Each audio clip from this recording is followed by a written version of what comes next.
federal judge is deciding if the Air National Guardsman accused of stealing classified documents and putting them online can be released on bail. 21-year-old Jack Teixeira appeared in federal court yesterday in Massachusetts, where his lawyer argued against keeping him in jail. CBS News senior investigative correspondent Catherine Herridge is in Washington with more on all of this. Catherine, good morning. Good morning, Anne-Marie. Federal prosecutors allege that Teixeira has a history of using violent and racist rhetoric. They want Teixeira to remain behind bars pending trial, but his defense team argued for a supervised release, and Teixeira's own father testified.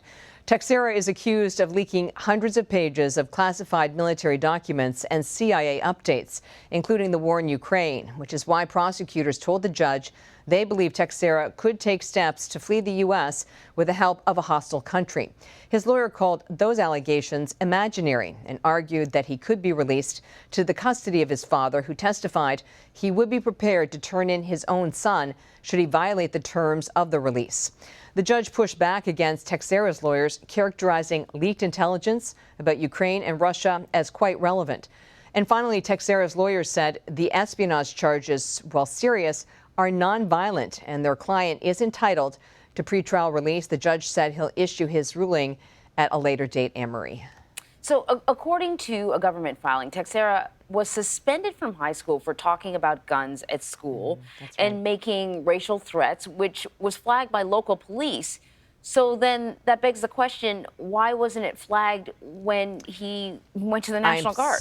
I'm so glad you asked that. We did an interview yesterday with John Kirby, who's a spokesman for the National Security Council, and I asked how is it with his reported history of behavior that he was able to pass the background check to get this security clearance and your point, get into the National Guard. And that he said they simply don't know at this point. They're going back to review the procedures and the protocols. But I think everyone can agree that those procedures and protocols apparently failed in a spectacular way in this case. And if I can just pick up on a second point, this issue of his alleged behavior in high school, initially that blocked him from getting a firearms identification card, which would allow for the purchase of a weapon.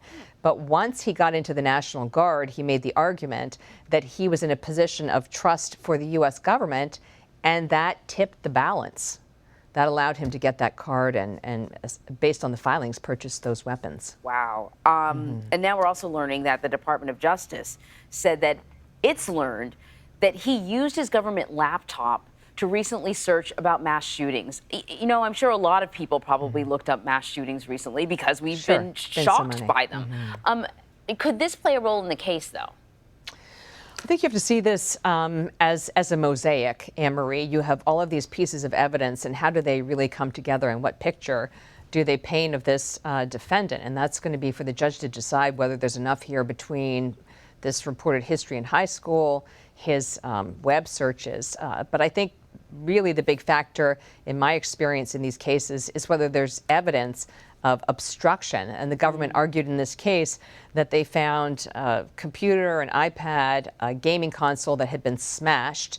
The insinuation clearly is that it was done by Teixeira as part of a cover-up, or at least to frustrate federal investigators. And deliberate actions of obstruction can often be enough for a judge to decide in favor of pretrial detention.